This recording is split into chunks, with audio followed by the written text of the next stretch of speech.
नमस्कार। एक नई सुबह की शुरुआत के साथ हम हाजिर हैं एक नए तेवर, एक नए कलेवर को लेकर। नया सवेरा के इस खास अंक में मैं हूं आंचल गुलाटी गुंबर, मेरे साथ है चंद्रशेखर जोशी। अगले 1 घंटे में हम आपको दिखाएंगे देश और दुनिया से जुड़ी तमाम बड़ी खबरें। नमस्कार। सबसे पहले आप सभी दर्शकों को गोवर्धन पूजा की ढेरों शुभकामनाएं। और आइए अब शुरुआत करते हैं और सबसे पहले देखते हैं इस वक्त की सुर्खियां।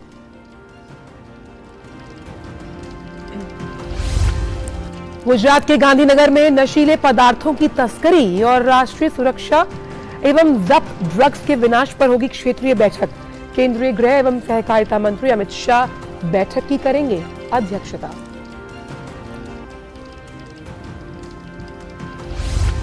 उपराष्ट्रपति जगदीप धनखड़ आज अमृतसर का करेंगे दौरा। उपराष्ट्रपति श्री दरबार साहिब के करेंगे दर्शन, साथ ही जलियांवाला बाग का करेंगे दौरा।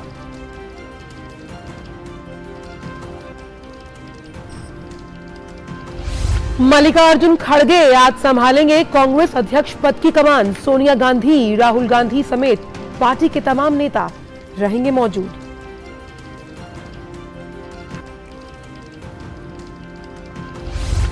दिल्ली एनसीआर में बढ़ते वायु प्रदूषण के स्तर के कारण लोगों को नहीं मिल रही राहत। राजधानी में आज वायु गुणवत्ता सूचकांक AQI 264 दर्ज।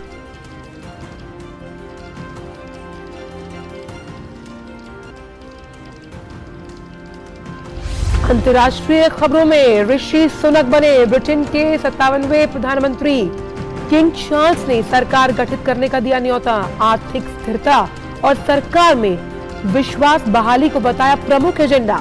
कैबिनेट का किया गठन। डोमिनिक राब उप प्रधानमंत्री, सुएला ब्रेवरमैन और जेरेमी हंट की कैबिनेट में हुई वापसी। T20 विश्व कप में सुपर 12 के मुकाबले जारी। आज दिन के पहले मुकाबले में इंग्लैंड और आयरलैंड होंगे आमने सामने। वहीं दूसरे मुकाबले में न्यूजीलैंड की अफगानिस्तान से होगी भिड़ंत।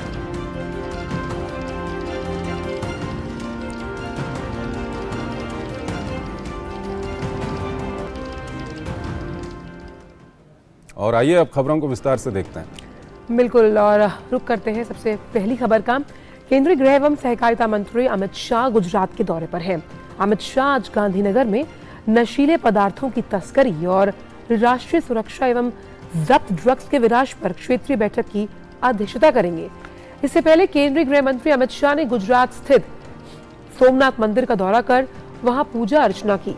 इस दौरान उनके साथ गुजरात के मुख्यमंत्री भूपेंद्र पटेल भी मौजूद रहे।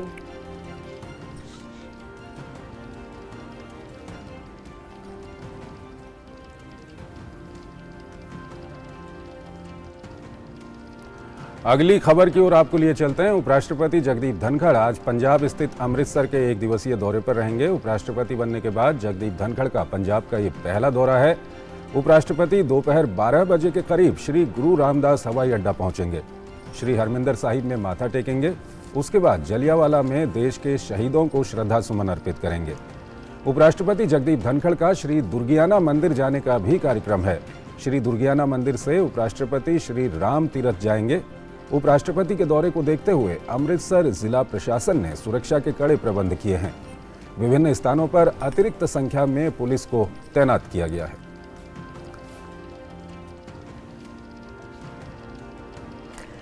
पूर्वोत्तर बांग्लादेश और आसपास के क्षेत्र में बना चक्रवाती तूफान कमजोर पड़कर कम दबाव वाले क्षेत्र में बदल गया। बांग्लादेश में सित्रांग चक्रवात से करीब 10,000 घरों को नुकसान पहुंचा।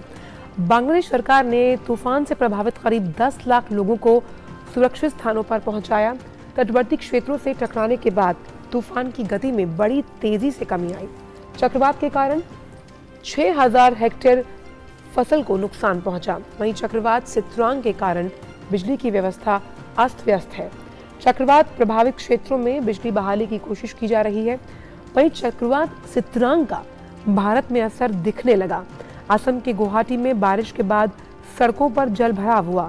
रुक्मणी गांव और हटी गांव में भारी बारिश के कारण सड़कों पर जल जमाव हो गया। असम के नौगांव में चक्रवात सित्रांग को लेकर अलर्ट जारी किया गया। शहर में बारिश के कारण कई घर क्षतिग्रस्त हुए और पेड़ उखड़ गए हैं। और आइए अब बात करते हैं हिमाचल प्रदेश की। हिमाचल प्रदेश में विधानसभा चुनाव में नामांकन दाखिल करने का कल अंतिम दिन था। विभिन्न राजनीतिक दलों और निर्दलीय उम्मीदवारों ने अपने नामांकन पत्र दाखिल किए। अंतिम दिन 300 से अधिक नामांकन पत्र दाखिल किए गए। प्रदेश में नामांकन पत्रों की कल जांच की जाएगी, जबकि उम्मीदवार 29 अक्टूबर तक अपने नाम वापस ले सकेंगे। राज्य की 68 विधानसभा सीटों पर 12 नवंबर को मतदान होगा, जबकि चुनाव परिणाम 8 दिसंबर को घोषित होगा। तो हिमाचल प्रदेश में मंगलवार को नामांकन के आखिरी दिन पर्चा भरने से चंद घंटे पहले कांग्रेस ने अपनी आखिरी लिस्ट जारी की। हमीरपुर सीट से कांग्रेस ने अपने प्रत्याशी के नाम का ऐलान किया। कांग्रेस की केंद्रीय चुनाव समिति ने हमीरपुर विधानसभा सीट से डॉक्टर पुष्पेंद्र वर्मा को प्रत्याशी बनाया है। वर्मा मौजूदा समय में हिमाचल प्रदेश मेडिकल एसोसिएशन के महासचिव हैं।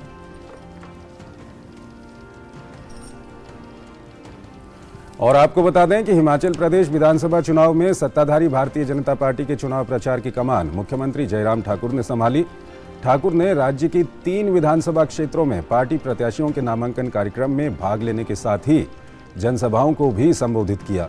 जयराम ठाकुर ने राज्य की हरोली, सरकाघाट और दून विधानसभा क्षेत्र में पार्टी प्रत्याशियों के नामांकन में भाग लेने के साथ ही जनसभाओं को भी संबोधित किया। हरोली में अपनी चुनावी सभा में उन्होंने कांग्रेस पार्टी के विधायक और पूर्ववर्ती वीरभद्र सिंह की सरकार में उद्योग मंत्री रहे मुकेश अग्निहोत्री पर जमकर निशाना साधा। उन्होंने उनके उद्योग मंत्री रहते हुए हरोली के लिए उनके द्वारा किए गए कार्यों का उनसे लेखा जोखा भी मांगा।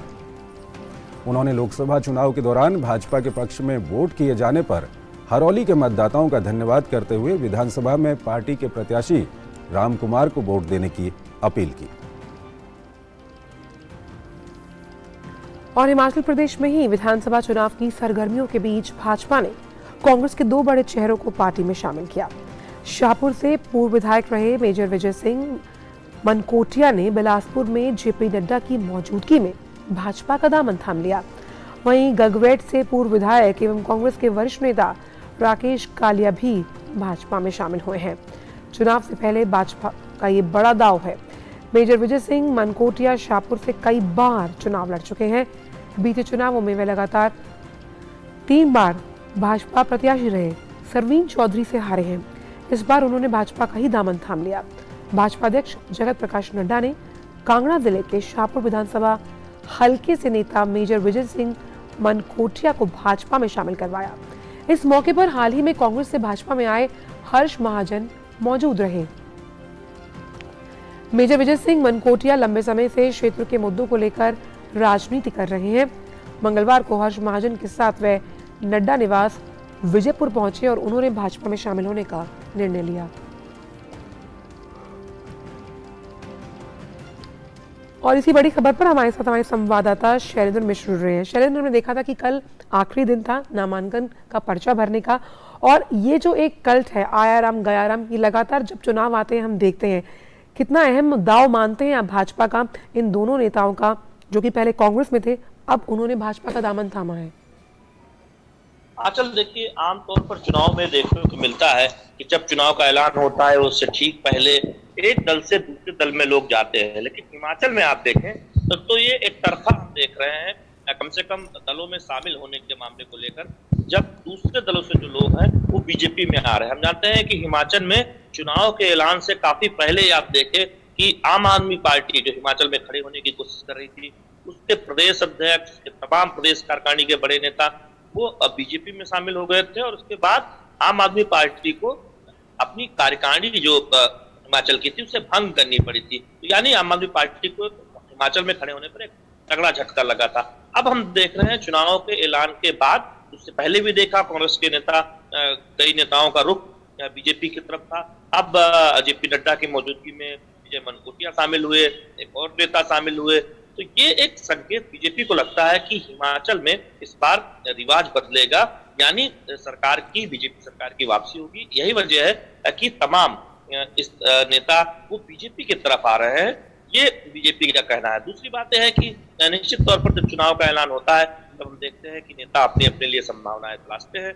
लेकिन बीजेपी ये कह सकती है कि ज्यादातर नेता जो दूसरे दलों को छोड़कर आए हैं वो बीजेपी में आए हैं। और हम जानते हैं कि बीजेपी का चुनाव प्रचार भी आप उस लिहाज से देखें कि जब अब नामांकन खत्म हो चुका है, जयराम ठाकुर लगातार राज्य में कैंपेन कर ही रहे हैं। बीजेपी के राष्ट्रीय अध्यक्ष जेपी नड्डा, केंद्रीय मंत्री अनुराग ठाकुर, तमाम जो वरिष्ठ नेता है वो लगातार हिमाचल चुनाव के ऐलान से पहले भी हम देख रहे थे कि लगातार आ जा रहे थे, संगठन की बैठक कर रहे थे। उसमें हम और तेजी देखेंगे 29 तारीख के बाद, जब नामांकन वापसी की आखिरी तारीख होगी, उसके बाद केंद्रीय नेताओं के दौरों के विधिवत कार्यक्रम हम देखेंगे कि बड़े स्तर पर लगेंगे। तो ऐसे में हिमाचल में हम ये कह सकते हैं कि जो चुनावी गर्मी है बढ़ती हुई ठंडक के बीच, वो अगले कुछ दिनों में और बढ़ने वाली है नामांकन वापसी के साथ ही। और तब हम देखेंगे कि धुआंधार प्रचार सभी दलों की तरफ से, चाहे वो बीजेपी हो या कांग्रेस पार्टी हो, वो देखने को मिलेगा। दूसरी बात यह है कि इस बार हिमाचल के चुनाव में थोड़ा सा एक फैक्टर यह है कि आम आदमी पार्टी, हमने देखा कि ऐलान से पहले ये कोशिश कर रही थी कि वो अपनी जड़ें जमाए। ऐसे में देखना होगा कि आम आदमी पार्टी की क्या एक तरह से देखें रणनीति रहती है, क्योंकि उसकी पार्टी के तमाम बड़े नेता पहले ही बीजेपी में शामिल हो चुके हैं। लिहाजा आम आदमी पार्टी को चुनाव के ऐलान से पहले हम देख रहे हैं कि बहुत बड़ा झटका हिमाचल में लगा। शैलेंद्र, ये बताइए कि जिस तरह से आप बता रहे हैं कि आम आदमी पार्टी का जो पूरा का पूरा उनके नेता वगैरह जो भी थे वो बीजेपी में शामिल हो गए हैं या दूसरी पार्टियों में चले गए हैं, इसी बीच में कांग्रेस की ओर से भी बीजेपी की ओर से भी लगातार नाम जारी किए जा रहे हैं स्टार प्रचारकों के, कौन वहां पर जाएंगे। अगर हम बीजेपी की बात करें तो एक दो नाम तो आपने बताए, कौन कौन लोग मुख्य रूप से वहां पर जाकर प्रचार करेंगे?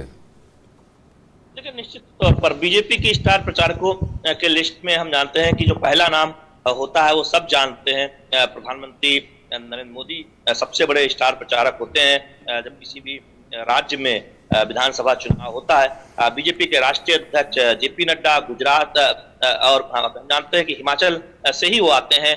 गुजरात में भी संभावित कुछ दिनों में चुनाव होने वाले हैं। तो ऐसे में निश्चित तौर पर बीजेपी के राष्ट्रीय अध्यक्ष जेपी नड्डा वहां के स्टार प्रचारक रहेंगे।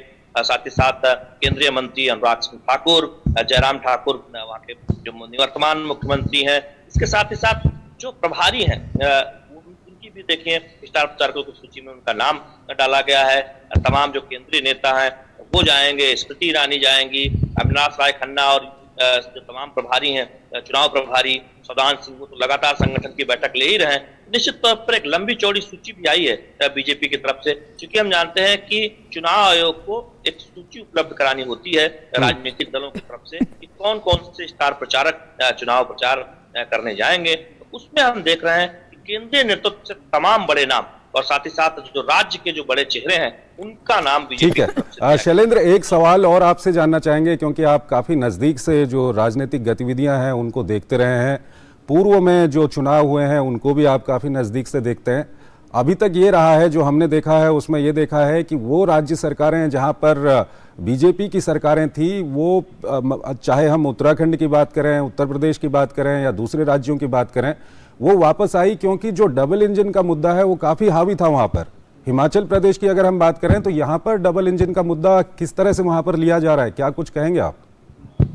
देखिए, पहाड़ी राज्यों में हम जानते हैं कि अगर परंपराएं देखें तो एक चुनौती रहती है सत्ता में जो दल रहता है उसकी वापसी की। लेकिन हमने देखा कि उत्तराखंड में वो रिवाज बदला जब बीजेपी की सरकार की सत्ता 5 साल में रहने के बाद वापसी हुई। और बीजेपी यही उम्मीद कर रही है कि इस बार हिमाचल में सरकार नहीं रिवाज बदलेगा, यानी हिमाचल में बीजेपी सरकार की वापसी होगी। और इसी एक तरह से कहें कि टैगलाइन के साथ बीजेपी अपने प्रचार को आगे भी बढ़ा रही है। हिमाचल में फिर भाजपा सरकार, और लगातार हम देख रहे हैं कि जो तमाम चुनावी कैंपेन और पहले जो रैलियां की गई थी भारतीय जनता युवा मोर्चा की, उसमें इस पर जोर दिया गया था। निश्चित तौर पर जब डबल इंजन सरकार की बात होती है, चूंकि राज्य सरकार का जब सहयोग मिलता है, तब हम देखते हैं कि कई योजनाएं बेहतर तरीके से लागू होती हैं। और बीजेपी इस बात को प्रचारित कर रही है कि पहाड़ी राज्यों की तरफ बहुत ध्यान केंद्र सरकार ने दिया है प्रधानमंत्री नरेंद्र मोदी की अगुवाई में। आज हिमाचल में आप देखिए कि कई शैक्षिक संस्थान खुले हैं। ठीक चुनाव के ऐलान से पहले ट्रिपल आईटी का तोहफा मिला, आज हिमाचल में देख रहे हैं एम्स है। इस तरह से बीजेपी का यह कहना है कि जो तमाम बुनियादी जरूरतें थी, घरों तक पीने का पानी पहुंचाना हो, बेहतर सड़क व्यवस्था हो, स्वास्थ्य और शिक्षा की व्यवस्था हो, रोजगार के भी तमाम प्रयास किए गए। तो दरअसल बीजेपी को लगता है कि डबल इंजन सरकार का जो नारा है बीजेपी का, वो जनता को लुभाने में कामयाब होगा। और इस बार हिमाचल में रिवाज बदलेगा। लेकिन दूसरी तरफ कांग्रेस को लगता है कि हिमाचल में जब एक रिवाज रहा है सरकार बदलने का, तो ऐसे में एक रणनीति के साथ कोशिश की जा सकती है, जिससे हो सकता है कि हिमाचल में कांग्रेस। लेकिन निश्चित तौर पर होगा कि आगे की रणनीति क्या होगी सभी दलों की, क्योंकि हिमाचल में इस बार एक आम आदमी पार्टी भी फैक्टर बनने का प्रयास कर रही है। बिल्कुल, तो उम्मीद करते हैं कि जनता मुद्दों पर जाकर वोट करेगी। बहुत बहुत शुक्रिया शैलेंद्र इन तमाम जानकारियों को हमसे साझा करने के लिए। और फिलहाल वक्त एक छोटे से ब्रेक का है। ब्रेक के बाद सभी का स्वागत है। और आइए अगली खबर की ओर चलते हैं। नवनिर्वाचित कांग्रेस अध्यक्ष मल्लिकार्जुन खड़गे आज पदभार ग्रहण करेंगे। कांग्रेस में गैर गांधी परिवार का व्यक्ति पार्टी का नेतृत्व संभालेगा। अंतिम गैर गांधी कांग्रेस अध्यक्ष सीताराम केसरी थे, जिन्हें उनके 5 साल के कार्यकाल में 2 साल बाद 1998 में अध्यक्ष पद से हटा दिया गया था। मल्लिकार्जुन खड़गे की ताजपोशी के लिए कांग्रेस मुख्यालय में खासी तैयारियां की गई हैं। उनके कार्यक्रम में पार्टी के वरिष्ठ नेताओं के अलावा कई प्रदेशों के अध्यक्ष, सांसद और विधायक शामिल होंगे। कार्यक्रम में पूर्व प्रधानमंत्री डॉक्टर मनमोहन सिंह, पूर्व कांग्रेस अध्यक्ष सोनिया गांधी, राहुल गांधी, महासचिव प्रियंका गांधी, राजस्थान के मुख्यमंत्री अशोक गहलोत और छत्तीसगढ़ के मुख्यमंत्री भूपेश बघेल भी खास तौर पर मौजूद रहेंगे। कांग्रेस के नवनिर्वाचित अध्यक्ष मल्लिकार्जुन खड़गे ताजपोशी के लिए आयोजित समारोह से पहले आज राजघाट जाएंगे और राष्ट्रपिता महात्मा गांधी को उनकी समाधि पर पुष्प अर्पित कर नमन करेंगे। गौरतलब है कि गुजरात विधानसभा चुनाव को लेकर कांग्रेस के नवनिर्वाचित अध्यक्ष मल्लिकार्जुन खड़गे राज्य में टिकट को अंतिम रूप देने के लिए आज पहली केंद्रीय चुनाव समिति की बैठक की अध्यक्षता करेंगे। और अब बात करते हैं दिल्ली की आबोहवा को लेकर। दिवाली के 2 दिन बाद भी देश की राजधानी दिल्ली में प्रदूषण के स्तर में इजाफा देखा गया। राष्ट्रीय राजधानी दिल्ली में एक बार फिर प्रदूषण खतरनाक स्तर पर पहुंचता हुआ नजर आ रहा है। दिल्ली एनसीआर में दिवाली के बाद हवा की स्थिति काफी खराब हो गई, लेकिन इसमें पटाखों के साथ पराली जलाने की घटनाएं जो हैं वो बड़ा कारण मानी जा रही हैं। पिछले दिनों से दिल्ली में प्रदूषण खराब स्तर पर बना हुआ है। दिवाली से पहले आशंका जताई जा रही थी कि दिवाली के बाद दिल्ली में प्रदूषण का स्तर और बढ़ सकता है। वायु गुणवत्ता और पूर्वानुमान अनुसंधान प्रणाली के मुताबिक दिल्ली में आज सुबह जो एयर क्वालिटी इंडेक्स है वो 264 दर्ज किया गया। दिल्ली एनसीआर में वायु गुणवत्ता में कमी को लेकर वायु गुणवत्ता आयोग स्थिति की लगातार समीक्षा कर रहा है।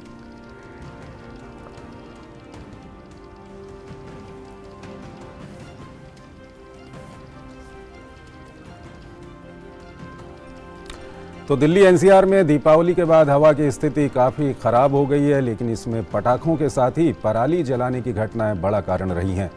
ऐसे में इस मुद्दे पर राजनीति भी तेज हो गई है, लेकिन इन सब के बीच दमघोटू आबो हवा में आम जनता सांस लेने को मजबूर है। सर्दियों की आहट के साथ ही बढ़ता प्रदूषण सबको चिंता में डाल रहा है। प्रदूषण कम करने के दावे और हकीकत को लेकर सियासी वार पलटवार, दावे प्रति दावे भी सामने आए हैं। एक ओर केजरीवाल लगातार कई मीडिया रिपोर्ट्स और सीपीसी के आंकड़ों पर संतोष जताकर अपनी पीठ थपथपा रहे हैं, तो दूसरी ओर भाजपा आईटी सेल के हेड अमित मालवीय केजरीवाल के दावों की पोल खोल रहे हैं। मालवीय ने एक वीडियो ट्वीट किया है जिसमें केजरीवाल पराली को लेकर कई दावे करते हुए नजर आ रहे हैं। उन सारे फैक्ट्री वालों को मैंने दिल्ली बुला के उनसे बात की। आप सोच के देखो, अगर पूरे पंजाब के अंदर हम इतनी सारी फैक्ट्रियां लगा दें जो पराली को इस्तेमाल करके कोयला बनाने लगे, बिजली बनाने लगे, एक तो किसान को 1000 रुपए एकड़ के हिसाब से पराली के पैसे मिलने लगेंगे, जलाने की जरूरत नहीं पड़ेगी, और वो फैक्ट्री वाला खुद आपकी पराली काट के ले जाएगा, आपका कोई पैसा नहीं लगेगा, आपको 1000 रुपए एकड़ मिलेगा। दिल्ली की मौजूदा वायु गुणवत्ता पर पंजाब और हरियाणा में किसानों द्वारा जलाई जाने वाली पराली भी बड़ा कारण है। आम आदमी पार्टी की पंजाब में सरकार बने 6 महीने से भी ज्यादा का वक्त हो चुका है, लेकिन राज्य सरकार ने किसानों को न तो सहूलियत ही दी और न ही पराली जलाने की घटनाओं पर कोई अंकुश। दिल्ली भाजपा के अध्यक्ष आदेश गुप्ता ने भी पराली को लेकर सवाल उठाए हैं। दिल्ली के मुख्यमंत्री अरविंद केजरीवाल पिछले 2 साल से जब भी दिल्ली में पॉल्यूशन बढ़ता था तो पंजाब में पराली को दोष देते थे। आज वो उन घटनाओं को क्यों नहीं रोक पा रही उनकी सरकार? पंजाब में आम आदमी पार्टी की सरकार बिल्कुल फेल हो गई है पराली के प्रदूषण के कारण, पराली के प्रदूषण पर रोक लगाने के लिए।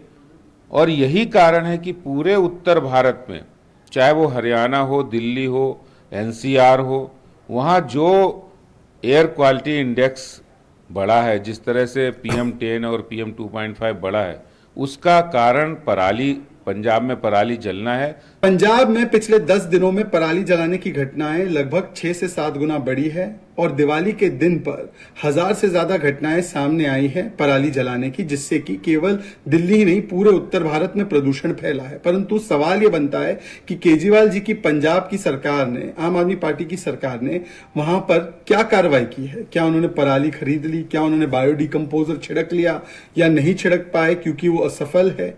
पंजाब के 22 में से 9 जिले राज्यों में पराली जलाने जाने की घटना में मुख्य जिम्मेदार हैं। इनमें संगरूर, मोगा, तरन तारन और फतेहाबाद मुख्य हैं। बीते 9 दिनों के आंकड़ों पर नजर डालें तो पंजाब में कुल 5617 घटनाएं पराली जलाने की सामने आई हैं।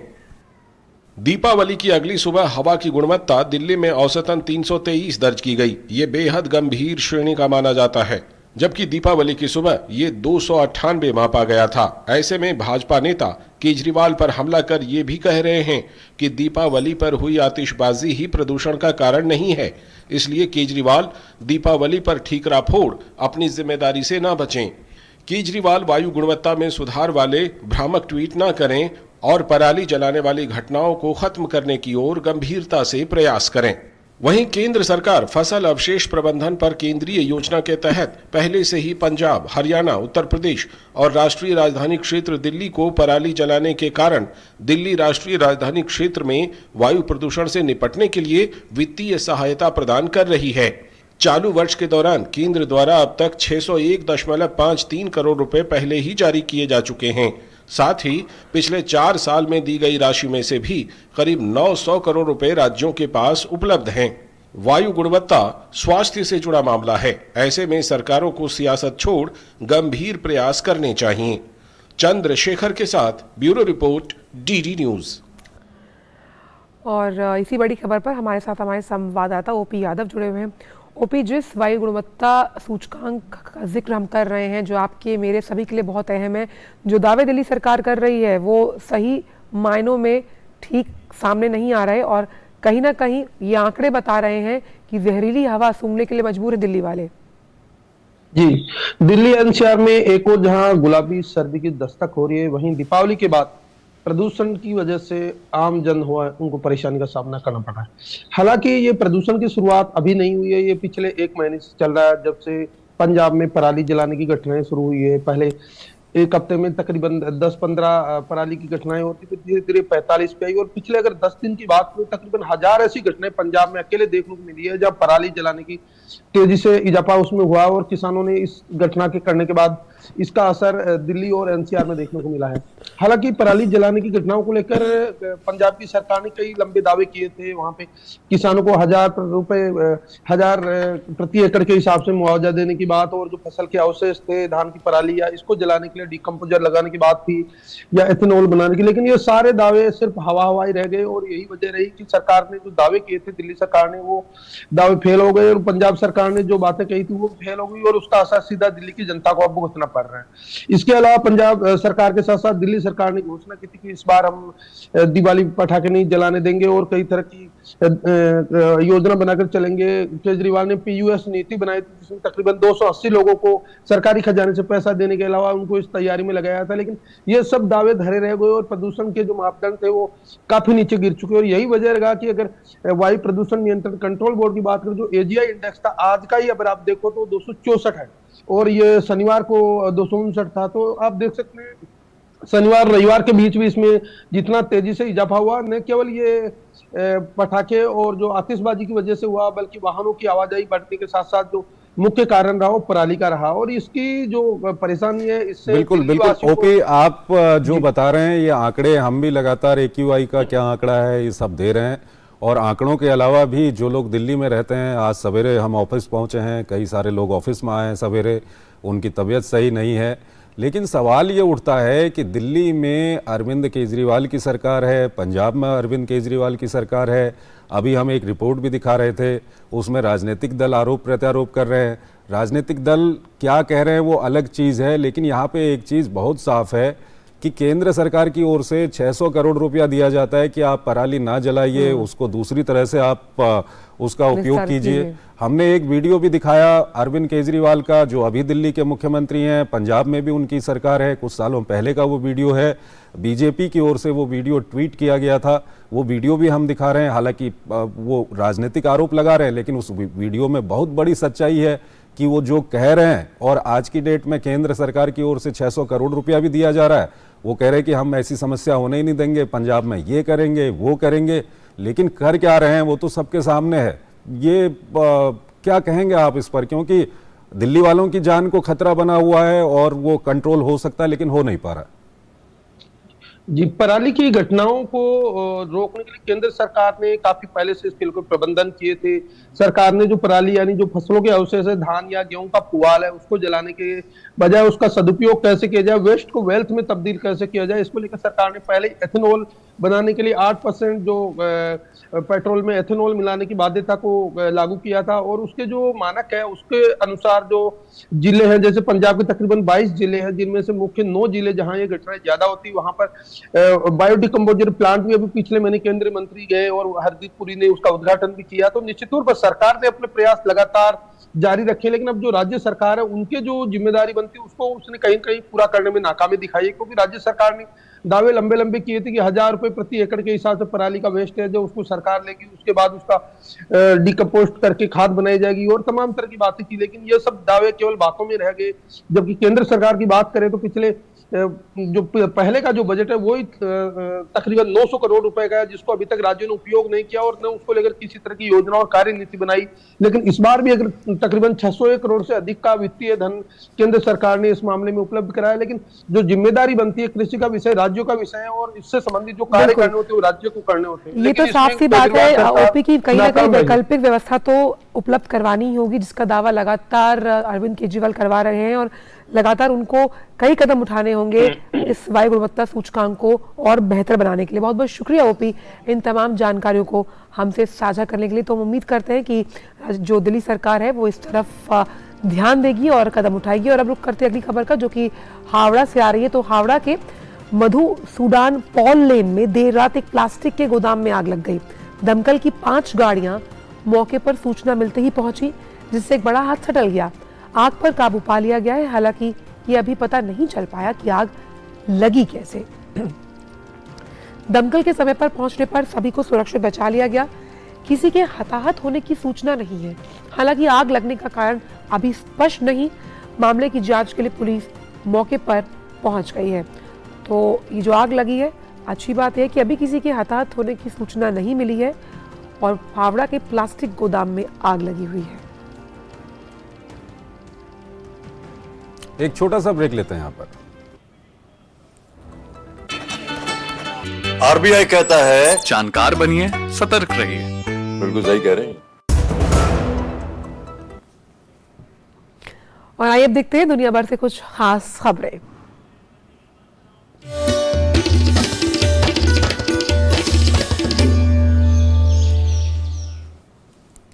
ऋषि सुनक ने ब्रिटेन के प्रधानमंत्री पद की शपथ ले ली है। किंग चार्ल्स ने बकिंगहम पैलेस में सुनक को पद की शपथ दिलाई। इसी के साथ सुनक ब्रिटेन के 57वें प्रधानमंत्री बन गए हैं। साथ ही उन्होंने अपनी कैबिनेट का गठन भी कर दिया है। डोमिनिक रॉब उप प्रधानमंत्री, जेम्स क्लेवरली विदेश मंत्री, बेन वेलेस रक्षा मंत्री और जेरेमी हंट को वित्त मंत्री बनाया गया है। सुनक की इस कैबिनेट में तकरीबन पुराने चेहरों को ही तरजीह दी गई है। ये बदलाव का काफिला है हिचकोले खाती अर्थव्यवस्था और उथल पुथल से जूझती राजनीति को स्थिरता देने का काफिला। काफिले का रुख उस महल की ओर है जिसके राज में कभी सूरज नहीं डूबता था, लेकिन अब ये लोकतंत्र की भूमिका निभाते हुए उस देश की जड़ों से संबंध रखने वाले एक नेता को प्रधानमंत्री बनने का निमंत्रण दे रहा है जहां उसका राज हुआ करता था। ब्रिटेन की कंजर्वेटिव पार्टी के नव नियुक्त नेता ऋषि सुनक ने किंग चार्ल्स तृतीय से बकिंगहम पैलेस में मुलाकात की और किंग ने उन्हें सरकार बनाने के लिए आमंत्रित किया। यह महज एक आमंत्रण नहीं बल्कि अपने आप में एक पूरा इतिहास है। इसके साथ ही सुनक एशियाई मूल के ब्रिटेन के पहले प्रधानमंत्री बन गए। 200 साल के इतिहास में सुनक प्रधानमंत्री के रूप में डाउनिंग स्ट्रीट में प्रवेश करने वाले सबसे कम उम्र के व्यक्ति भी बन गए। देश के 57वें प्रधानमंत्री के साथ ही इस साल प्रधानमंत्री बनने वाले सुनक तीसरे शख्स बन गए हैं। सुनक के सिर पर एक और सेहरा बधा, वो किंग चार्ल्स द्वारा नामित पहले प्रधानमंत्री भी बने। भले ही सुनक इतनी विशेषताओं और उपलब्धियों के साथ ब्रिटेन की सत्ता की बागडोर संभाल रहे हों, लेकिन उन्हें पता है कि जिस समय वो ब्रिटेन की प्रधानमंत्री की कुर्सी पर बैठने जा रहे हैं, उन्हें किस मुश्किल से गुजरना होगा। इसकी झलक उनके पहले भाषण में भी दिखाई दी। उन्होंने ब्रिटेन के लोगों को भरोसा दिया कि वो शब्दों से नहीं, अपने काम के जरिए देश से जुड़ने की कोशिश करेंगे। I will deliver on its promise. A stronger NHS, better schools, safer streets, control of our borders, protecting our environment, supporting our armed forces, levelling up and building an economy that embraces the opportunities of Brexit, where businesses invest, innovate and create jobs. Sunak ने बदलाव लाने की Liz truss की बेचैनी की प्रशंसा करते हुए कहा कि उनसे कुछ गलतियां हुई हैं, लेकिन इसके पीछे कोई बुरी मंशा नहीं थी। सुनक ने कहा कि जो गलतियां हुई हैं उसे ठीक करने के लिए अभी से काम शुरू करना होगा। Some mistakes were made, not born of ill will or bad intentions. Quite the opposite, in fact. But mistakes nonetheless. And I have been elected as leader of my party and your Prime Minister, in part, to fix them. And that work begins immediately. इससे पहले conservative party में बगावत के बाद प्रधानमंत्री का पद छोड़ने की घोषणा करने वाली लिज ट्रस ने औपचारिक रूप से अपना इस्तीफा किंग चार्ल्स तृतीय को सौंप दिया, जिसे उन्होंने स्वीकार भी कर लिया। डाउनिंग स्ट्रीट कार्यालय के बाहर प्रधानमंत्री के रूप में अपने अंतिम भाषण में ट्रस ने कहा कि प्रधानमंत्री के रूप में देश की सेवा करना एक बड़ा सम्मान था। ब्रिटेन के नए प्रधानमंत्री ऋषि सुनक को दुनिया भर से बधाई संदेश आ रहे हैं। फ्रांस के राष्ट्रपति इमैनुअल मैक्रों, बेल्जियम के प्रधानमंत्री और यूरोपीय आयोग के अध्यक्ष समेत दुनिया भर के अन्य बड़े नेताओं ने उन्हें बधाई दी है। मैक्रों ने अपने बधाई संदेश में कहा कि हम एक साथ मिलकर इस समय की चुनौतियों से निपटने के लिए काम करना जारी रखेंगे। सुनक के सामने रिकॉर्ड स्तर पर पहुंच चुकी महंगाई समेत अन्य चुनौतियां हैं, जिससे उन्हें सावधानी पूर्वक निपटना होगा। यूक्रेन पर रूस के हमले और मॉस्को पर पश्चिमी देशों द्वारा लगाए गए प्रतिबंधों की वजह से यूरोप की ऊर्जा सप्लाई बाधित हो गई है, जिसके चलते प्रति परिवार ऊर्जा की कीमतें एक साल पहले के मुकाबले 3 गुना बढ़ गई हैं। सितंबर में पार्टी नेतृत्व के चुनाव के दौरान सुनक ने एनर्जी टैक्स को बढ़ाकर राजस्व में इजाफा करने की योजना का जिक्र किया था। इस वजह से आने वाले दिनों में घरेलू और कारपोरेट दोनों सेक्टर में डिमांड पर भी असर पड़ेगा। ऐसे में आवश्यक वस्तुओं की कीमतें और बढ़ सकती हैं। दूसरी ओर ब्रिटेन की अर्थव्यवस्था सुस्ती के दौर से गुजर रही है। ऐसे में उन्हें अपनी आर्थिक नीतियों को लागू करना इतना आसान नहीं होगा। जल्दी नेतृत्व परिवर्तन के कारण कंजर्वेटिव पार्टी की लोकप्रियता में भारी गिरावट दर्ज की गई है। ब्रिटेन वासियों में पार्टी की छवि को बरकरार रखना भी उनके लिए बड़ी चुनौती होगी। हालांकि सुनक ने अपने भाषण में साफ कर दिया है कि यूक्रेन युद्ध से पैदा हुए हालात से सबको मिलकर लड़ना होगा। Bureau report, DD news. तो चुनावी कैंपेन में कहा गया था रेडी फॉर ऋषि। देखते हैं कि ब्रिटेन कितना ज्यादा रेडी है इस नए प्रधानमंत्री के लिए। विदेश मंत्री डॉक्टर एस जयशंकर और ब्रिटेन के विदेश सचिव जेम्स क्लेवर्ली के बीच फोन पर बातचीत हुई। डॉक्टर जयशंकर ने अपने ट्वीट में कहा कि उन्होंने ब्रिटेन के विदेश सचिव के साथ चर्चा के दौरान आतंकवाद से मुकाबला, दोनों देशों के बीच द्विपक्षीय संबंध और यूक्रेन संघर्ष के विषय पर चर्चा की। यूक्रेन में रह रहे भारतीय नागरिकों को उपलब्ध माध्यमों से देश छोड़ने का परामर्श दिया गया है। यूक्रेन के कीव में भारतीय दूतावास ने परामर्श में कहा है कि भारतीय नागरिक सीमा तक पहुंचने के लिए दूतावास से मार्गदर्शन और सहायता के लिए संपर्क कर सकते हैं। वो भारतीय दूतावास से फ़ोन नंबर 0933559958, 0635917881 और 0678745945 पर संपर्क कर सकते हैं। भारतीय नागरिक सीमा पार करने के उपलब्ध विकल्पों के बारे में भारतीय दूतावास की वेबसाइट देख सकते हैं। वो रोमानिया में भारतीय दूतावास से टेलीफोन नंबर, ये लगातार हम आपको टेलीफोन नंबर भी इसमें आपको दिखा रहे हैं। ये आपको रोमानिया में आप इन नंबरों पर संपर्क कर सकते हैं। ये नंबर हम आपको लगातार दिखा रहे हैं। इसके अलावा ये पोलैंड के नंबर हैं, वहाँ पर आप संपर्क कर सकते हैं। नंबर्स आपकी टीवी स्क्रीन पर है, +482254 फिर +48, या आप जो कोड लगाएंगे वो कोड है 6067000105। हंगरी में भी फ़ोन नंबर आपके लिए दिया, +36 कोड लगाइएगा, फिर 13257742, +36 कोड है हंगरी का 13257743, फिर +363051549192। हम जल्दी अगर जिस तरह से बोल रहे हैं आप टीवी स्क्रीन पर देख सकते हैं। और स्लोवाकिया में भी दूतावास में आप फ़ोन कर सकते हैं। वहाँ का प्लस जो कोड है, हमारे यहाँ भारत में 91 लगता है, ये +42 कोड है 1252962916, +42 कोड है 1908025212। फिर तीसरा नंबर है +421951697560।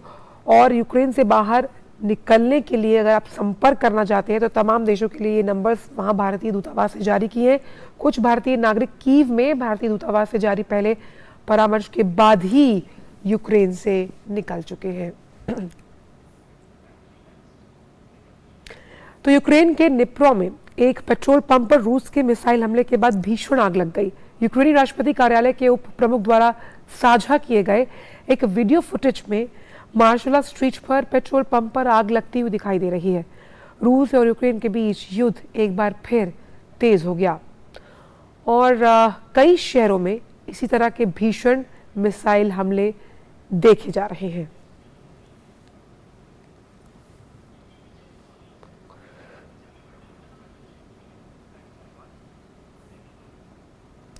अगली अंतर्राष्ट्रीय खबर की ओर हम आपको लिए चलते हैं। अमेरिकी राष्ट्रपति जो बाइडेन ने मंगलवार को रूस को यूक्रेन के साथ अपने युद्ध में सामरिक परमाणु हथियार का इस्तेमाल करने के खिलाफ चेतावनी जारी की।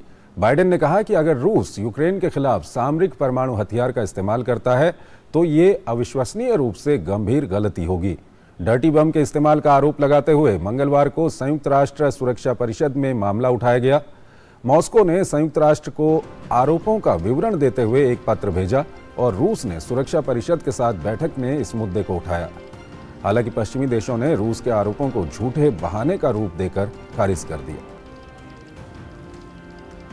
Let me just say, Russia would be making an incredibly serious mistake if we're to use a tactical nuclear weapon.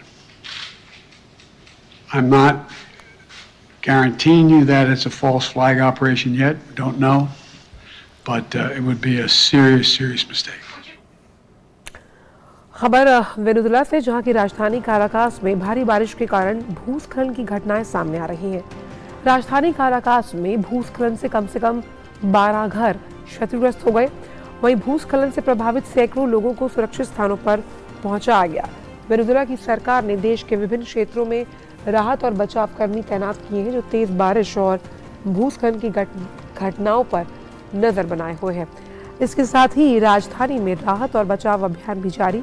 भूस्खलन से प्रभावित परिवारों के लिए आश्रय की व्यवस्था की जा रही है। मंगलवार को अधिकारियों ने एक बयान में कहा कि भूस्खलन के मद्देनजर 60 और घर खतरे में हैं। सुरक्षा और जोखिम प्रबंधन एजेंसियों के हजारों कर्मचारी आपातकालीन स्थिति में काम कर रहे हैं। जापान की बात करते हैं। जापान के प्रधानमंत्री फुमियो किशिदा ने पूर्व स्वास्थ्य मंत्री शिगेयुकी गोतो को दाइशिरो यामागिवा की जगह नया अर्थ मंत्री नियुक्त किया है। दाइशिरो यामागिवा ने विवादास्पद धार्मिक पंथ यूनिफिकेशन चर्च से अपने संबंधों को लेकर हुए विवाद के बाद अपने पद से इस्तीफा दे दिया था। 66 साल के शिगेयुकी गोतो लिबरल डेमोक्रेटिक पार्टी के सांसद हैं। प्रधानमंत्री किशिदा ने कहा कि गोटो एक अनुभवी नेता हैं जो बेहद सक्षम हैं और वो आर्थिक और सामाजिक सुधारों के प्रति बेहद सजग हैं। किशिदा ने उम्मीद जताई कि गोटो एक प्रमुख आर्थिक पैकेज सहित मुख्य नीतिगत लक्ष्यों को समन्वित करने और उन्हें प्राप्त करने में बड़ी भूमिका निभाएंगे।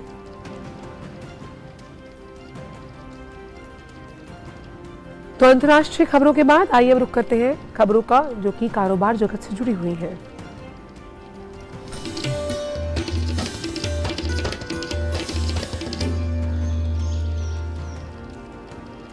और आइए बात करते हैं स्टार्टअप चैंपियंस की।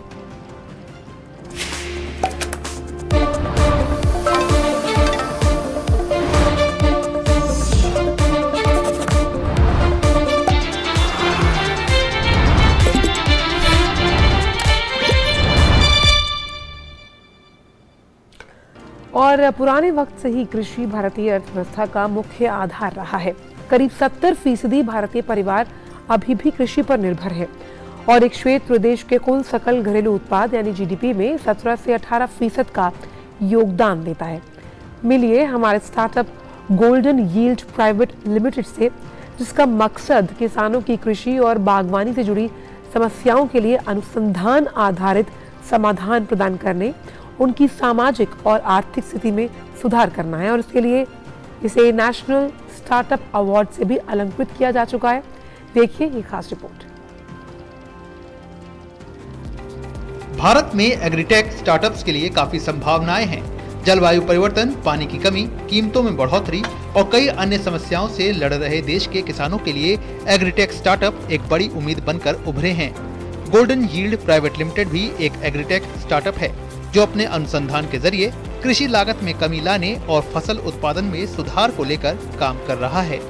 जो हमें 1 किलो मिलता था पहले, तो अभी हमें 1.5 किलो मिल रहा है उसी प्रोडक्ट का।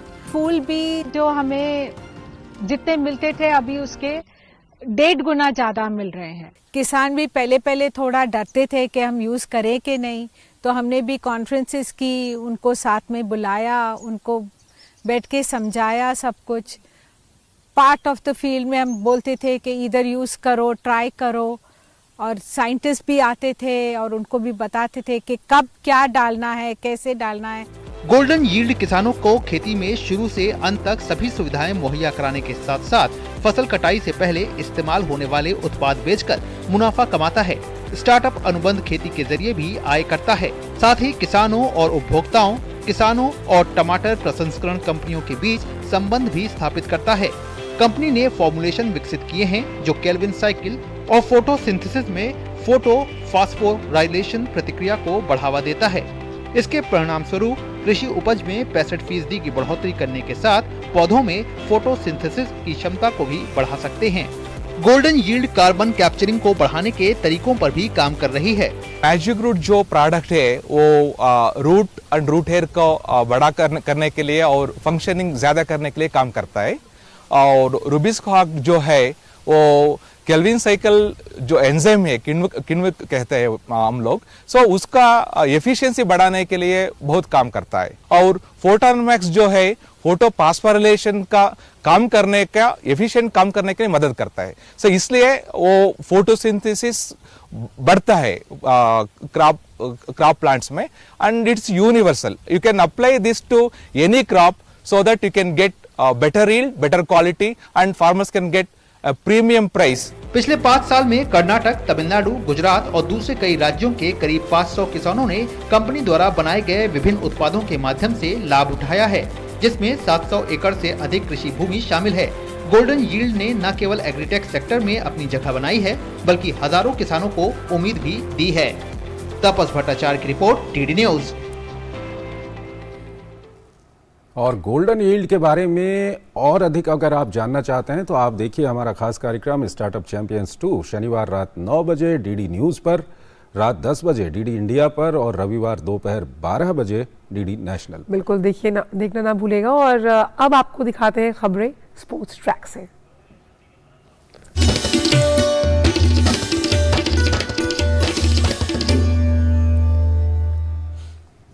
आईसीसी टी20 विश्व कप में सुपर 12 के ग्रुप 1 में आज 2 मुकाबले खेले जाएंगे। पहले मैच में इंग्लैंड का सामना आयरलैंड से होगा। आयरलैंड की टीम क्वालिफायर राउंड में 2 बार की टी20 world cup champion team West Indies को हराकर सुपर 12 में पहुंची है। हालांकि आयरलैंड को सुपर 12 में अपने पहले मुकाबले में श्रीलंका के हाथों हार का सामना करना पड़ा था। वहीं इंग्लैंड की टीम ने अपने पहले मुकाबले में अफगानिस्तान को हराया था। ऐसे में दोनों टीमों के बीच ये मुकाबला बेहद रोमांचक होने की उम्मीद है। वहीं आज दिन का दूसरा मुकाबला अफगानिस्तान और न्यूजीलैंड के बीच खेला जाएगा। दोनों टीमों ने इस टूर्नामेंट में अभी तक एक मैच खेला है। न्यूजीलैंड ने अपने पहले मुकाबले में मेजबान ऑस्ट्रेलिया के खिलाफ ऐतिहासिक जीत दर्ज की थी। वहीं सुपर 12 में अपने पहले मुकाबले में अफगानिस्तान को इंग्लैंड के हाथों हार का सामना करना पड़ा था। इस मुकाबले में आयरलैंड की कोशिश सुपर 12 में अपनी पहली जीत दर्ज करने की होगी, जबकि न्यूजीलैंड अपने दमदार फॉर्म को जारी रखना चाहेगी।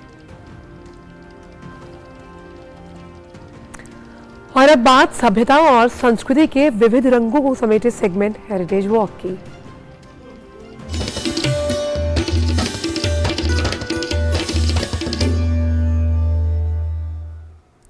हेरिटेज वॉक में आज हम बात करेंगे पंजाब के एक ऐतिहासिक किले की।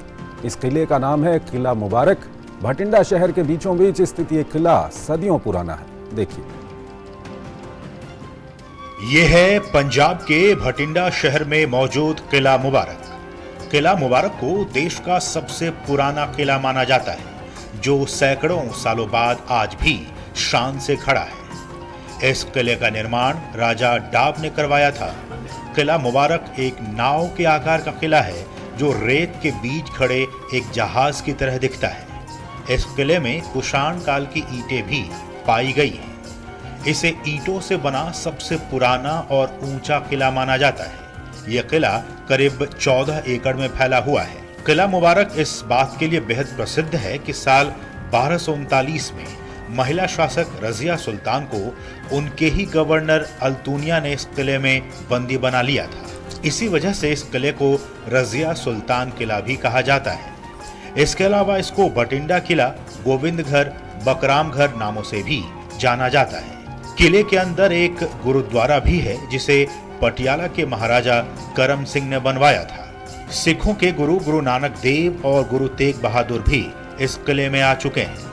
इनके अलावा श्री गुरु गोविंद सिंह जी भी साल 1705 में किला मुबारक में आए थे, जहां उन्होंने पीर बाबा हाजी रतन से मुलाकात की थी। किला मुबारक को इसके ऐतिहासिक महत्व के लिए भारत में राष्ट्रीय महत्व का स्मारक होने का दर्जा भी हासिल है। हजारों पर्यटक अपने समृद्ध इतिहास के दर्शन करने किला मुबारक आते हैं। Bureau report, DD news. जब भी पंजाब जाइएगा तो इस किले की सैर जरूर कीजिएगा। और अब बात करते हैं विज्ञान जगत से जुड़ी हुई।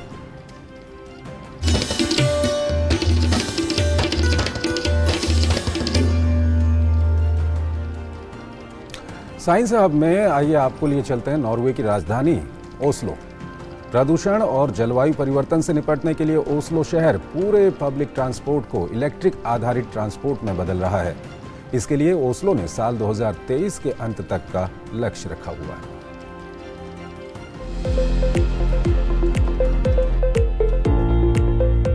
प्रदूषण हमारे स्वास्थ्य के लिए बेहद खतरनाक है, ये हम सब जानते हैं। खासकर उस हवा का दूषित हो जाना जिसमें हम सांस लेते हैं। ये दुनिया भर में लाखों लोगों के लिए जानलेवा साबित होता है। इसके लिए जिम्मेदार कारणों में डीजल और पेट्रोल से चलने वाले वाहनों का एक बड़ा हिस्सा है। ये पूरी दुनिया के लिए बड़ा मसला बनता जा रहा है। दूसरी ओर विज्ञान ने हमें इसका समाधान भी दिया है। पूरी दुनिया में जीरो कार्बन उत्सर्जन और प्रदूषण से निपटने को लेकर चर्चाएं हो रही हैं, पर इसे करने में सरकारों को कई तरह की दिक्कतों का सामना करना पड़ रहा है। लेकिन नॉर्वे देश की राजधानी ओस्लो ने इस दिशा में एक बड़ा कदम उठाने का फैसला किया है। ओस्लो दुनिया की पहली कैपिटल सिटी बनने की राह पर है, जिसका सारा पब्लिक ट्रांसपोर्ट ई ट्रांसपोर्ट में बदलने वाला है, जैसे इलेक्ट्रिक बसें, ई फेरीज और ई बाइक। To cut emissions, हम ये सब उत्सर्जन और शोर को कम करने के साथ ही हवा को स्वच्छ बनाने के लिए कर रहे हैं ताकि इस शहर को सभी के लिए बेहतर बनाया जा सके। ओस्लो ने साल 2023 के अंत तक अपने पूरे पब्लिक ट्रांसपोर्ट को इलेक्ट्रिक आधारित बनाने का बड़ा लक्ष्य रखा है, जिसके तहत ओस्लो ने 450 डीजल पेट्रोल से चलने वाली बसों की जगह अब इलेक्ट्रॉनिक बसों का इस्तेमाल करना शुरू कर दिया है। साथ ही ओस्लो 2030 तक दुनिया का पहला जीरो कार्बन एमिशन वाला शहर बनने की रेस में सबसे आगे है। Bureau report, TD news.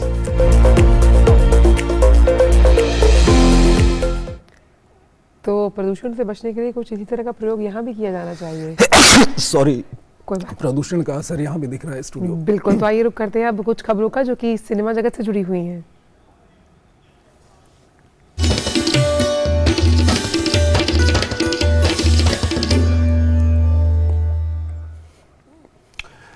Cinema इस हफ्ते में आज हम बात करेंगे जाह्नवी कपूर की जल्द रिलीज होने वाली फिल्म मिली की। फिल्म मिली का ट्रेलर रिलीज हो चुका है। ये फिल्म एक मलयालम थ्रिलर फिल्म का रीमेक है। My name is Millie Nodial. I live with my father. Hindi फिल्मों की उभरती अभिनेत्री जाह्नवी कपूर की नई फिल्म मिली जल्द ही रिलीज होने वाली है।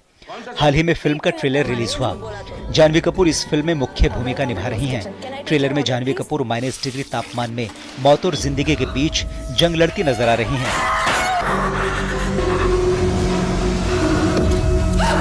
ट्रेलर की शुरुआत फ्रीजर में बंद मिली के साथ होती है, जो खुद को बचाने के लिए जी तोड़ कोशिश कर रही हैं। फिल्म की कहानी की बात करें तो जाह्नवी इस फिल्म में मिली नोडियाल की भूमिका निभा रही हैं, जो अपने पिता के साथ अकेली रहती हैं।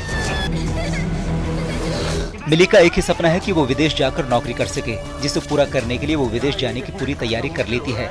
लेकिन ट्रेलर देखकर लग रहा है कि इसके बाद कहानी में अचानक एक बड़ा मोड़ आता है, जब मिली अपने काम करने वाली जगह से -डिग्री टेम्परेचर वाले फ्रीजर में बंद हो जाती हैं। अचानक गायब हुई मिली को खोजने के लिए पुलिस से लेकर परिवार वाले जीतोड़ कोशिश करते नजर आ रहे हैं। उसका किसी से कोई झगड़ा या बहस? मेरी बेटी कहाँ है? अंकल मुझे सच में नहीं पता। फिल्म में जाह्नवी के अलावा मनोज पहवा और सनी कौशल भी अहम किरदार निभाते नजर आएंगे। देश है तो वहाँ चली जाइए। मार पिटाई के बाद एडमिट हुआ था तुम्हारे हॉस्पिटल में। डरने की जगह तुम तो प्यार कर बैठे। जाह्नवी कपूर की मिली मलयालम थ्रिलर फिल्म हेलेन का रीमेक है। इस फिल्म को बोनी कपूर ने प्रोड्यूस किया है। फिल्म मिली का ट्रेलर प्रशंसकों को काफी पसंद आ रहा है। आपका नंबर दो। सर उसकी क्या जरूरत है सर? मिली नाम की लड़की रात से मिसिंग है, कोई जानते हो उसके बारे में? ये फिल्म 4 नवंबर को सिनेमाघरों में रिलीज होगी। और नया सवेरा में अब बात कर लेते हैं मौसम को लेकर। देखेंगे कि राज्यों का न्यूनतम और अधिकतम तापमान क्या है।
तो इसी के साथ नया सवेरा के आज के इस अंक को हम यहीं पर समाप्त करते हैं। लेकिन जाने से पहले हमेशा की जो हमारी रवायत है, हम आपको छोड़ जाते हैं नेपाल के कुकुर तिहार फेस्टिवल की झलकियों के साथ, जिसमें कुत्तों को उनकी वफादारी के लिए देवदूत के रूप में पूजा जाता है।